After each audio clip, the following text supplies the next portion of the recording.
পোষ্যকোটা ইস্যুতে রাজশাহী বিশ্ববিদ্যালয়ে পূর্ণদিবস কর্মবিরতি পালন করেছেন বিশ্ববিদ্যালয়ের শিক্ষক কর্মকর্তা কর্মচারীরা। এরই প্রভাবে থেমে আছে আসন্ন রাকসু নির্বাচনের প্রচার প্রচারণা।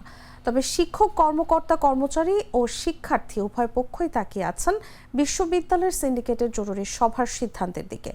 রোববার সকাল থেকে শহীদ বুদ্ধিজীবী স্মৃতি ফলকের সামনে নিচু তলায় অবস্থান নিয়েছেন কর্মকর্তা কর্মচারীরা।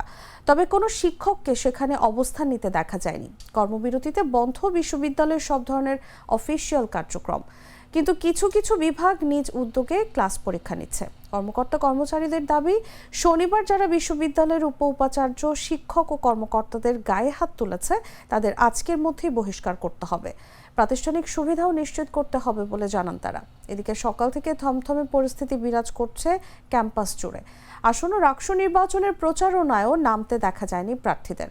এমন পরিস্থিতি নিয়ে রাকসু নির্বাচন আদৌ হবে কিনা সেটা নিয়ে শঙ্কা প্রকাশ করেন অনেকেই। ছাত্র ছিলাম তখন ভোট দিতে পারিনি, তখন রাকসু হয়নি। এই রাকসুকে আমরা টিকিয়ে রাখার জন্য রাকসুর সকল কার্যক্রম আমাদের আন্দোলনের আওতাভুক্ত রেখেছি, যাতে আমাদের ভাইদের মধ্যে, ছাত্রদের মধ্যে নির্বাচন করে যোগ্য নেতৃত্ব তৈরি হয়। আমরা তাদের সঙ্গে কথা বলবো। তাহলে হবে কি, এই যে অপশক্তি, অপনেতৃত্ব, এই নেতৃত্ব চিরতরে রাজশাহী বিশ্ববিদ্যালয়ে বিলীন হয়ে যাবে। প্রিয় ভাইরা, আপনাদের অনুরোধ করবো, আজকে 3টে সিন্ডিকেট রয়েছে, আপনারা সকলে থাকবেন। যে রাজশাহী বিশ্ববিদ্যালয়ে কোনো সন্ত্রাসী থাকতে পারবে না, কোনো চাঁদাবাজ থাকতে পারবে না, কোনো নৈতিক স্মরণকারী রাজশাহী বিশ্ববিদ্যালয়ে আবার।